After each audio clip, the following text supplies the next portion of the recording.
ഇതേ tissue paper എന്നല്ല, ഇതാണ് എത്യോപ്യൻ ഇഞ്ചിറ. ഏകദേശം നമ്മുടെ ദോശ പോലെ തന്നെയാണ് സംഭവം ഉള്ളത്. പക്ഷെ ഇവിടെ ഉപയോഗിക്കുന്ന ധാന്യം തെഫാണ്. കൂടെ കഴിക്കാൻ ദോറോവാത്താണ് ഏറ്റവും ബെസ്റ്റ് കോമ്പിനേഷൻ.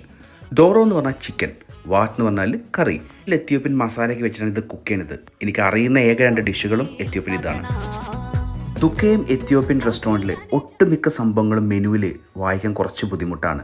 ഗൊറേത് എന്ന് പറഞ്ഞ റോ മീറ്റും ഇത്തിരി മസാല ചേർത്ത കിത്ഫോക്ക് അവിടെ ഉണ്ട്. പക്ഷേ പച്ച മാംസം കഴിക്കാൻ ധൈര്യം ഇല്ലാത്തതുകൊണ്ട് ഞാൻ വേറൊരു ഡിഷാണ് ഓർഡർ ചെയ്തത്. എത്യോപ്യയിൽ പൊതുവേ കമ്മ്യൂണൽ മീൽസാണ് ഉണ്ടാവുക. അപ്പം വട്ടത്തിലിരുന്ന് വലിയൊരു പാത്രത്തിൽ ഭക്ഷണം കഴിക്കും. എപ്പോഴും ബേസ് ഇഞ്ചർ തന്നെയായിരിക്കും. ഇഞ്ചറിൻ്റെ മുകളിൽ പലതരം കറികൾ സെർവ് ചെയ്യും. അപ്പം ഇതിനനുസരിച്ച് പേരുകൾ മാറും. ഇപ്പോൾ ഇവിടെ കോർഡിസ് എന്ന് പറഞ്ഞിട്ടൊരു ഡിഷാണ് ഞാൻ ഓർഡർ ചെയ്യുന്നത്. അതിൽ നമുക്ക് ഡ്രൈ ആയിട്ടുള്ള മീറ്റ് ഉണ്ട്, ഗോട്ട് ചീസ് ഉണ്ട്, മട്ടൻ്റെ കാലുകളുണ്ട്, വേറൊരു മീറ്റിൻ്റെ ഒരു സോട്ടേ സംഭവങ്ങളുണ്ട്.